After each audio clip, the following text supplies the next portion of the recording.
ราบลงตรงหน้า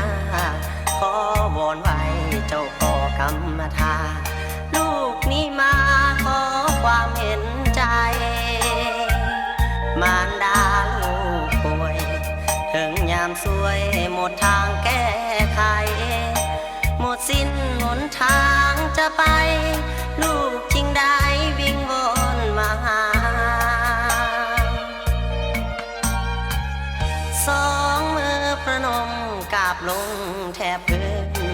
ขอให้พ่อช่วยแม่ลูกคืนให้แม่ฟื้นหายป่วยคืนมา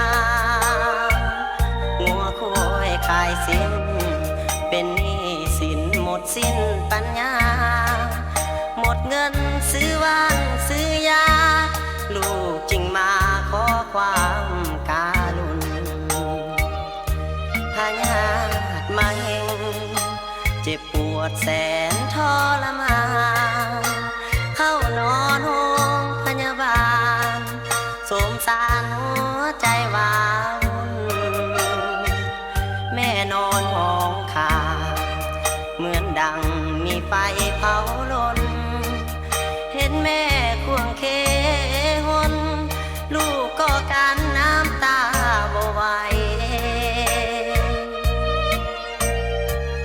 สองมือประนมกราบลงตรงหน้าขอให้พ่อจงช่วยเมตตาลูกหมดปัญญาหมดสิ้นทางไป